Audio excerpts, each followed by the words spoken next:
Turkey's president said he hopes to broker a ceasefire later this week in Moscow when he meets with his Russian counterpart, after growing alarm over direct clashes between Turkish troops and Russian-backed Syrian forces in northern Syria. The fighting in Syria's Idlib province, the last rebel-held area in the country, has sparked one of the war's worst humanitarian crises, with almost 1 million Syrian civilians fleeing toward the sealed Turkish border.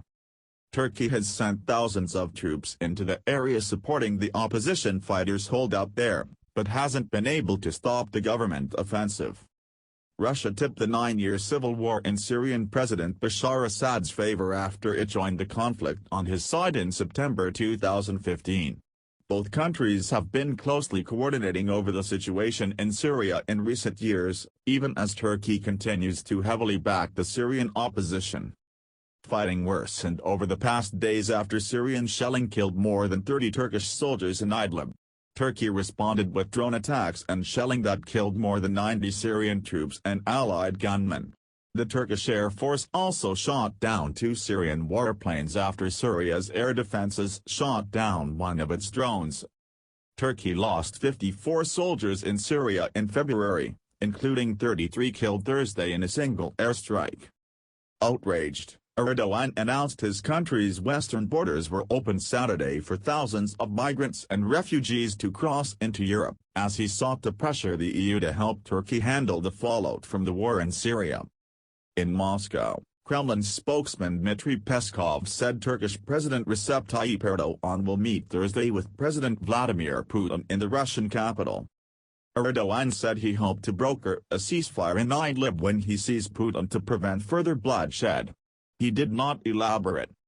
Syria's foreign ministry vowed that Damascus will firmly repel Turkey's flagrant aggression against the country and stop Ankara's intervention in Syria.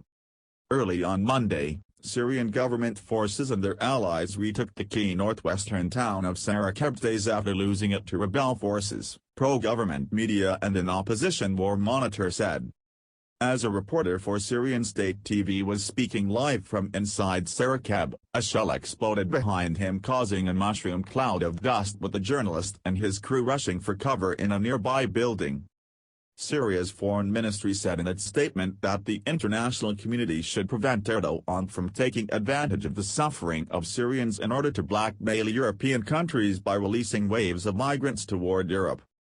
The new gains at Sarakeb on the ground also bring the last segment of a highway that links the capital Damascus with the major northern city of Aleppo under government control.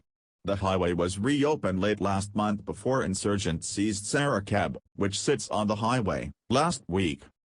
On the southern edge of Idlib, intense fighting was reported near the village of Kafranbul that Syrian troops captured last week, opposition activists said. The government-controlled Syrian Central Military Media said Syrian troops and their allies regained control of Sarakeb after fighting with al-Qaeda-linked militants. The Britain-based Syrian Observatory for Human Rights said troops captured the town under the cover of airstrikes by the Russian Air Force. Syrian government forces have captured dozens of villages since they launched a Russian-backed offensive in Idlib in early December, leaving hundreds of civilians dead and displacing more than 950,000, triggering a humanitarian crisis.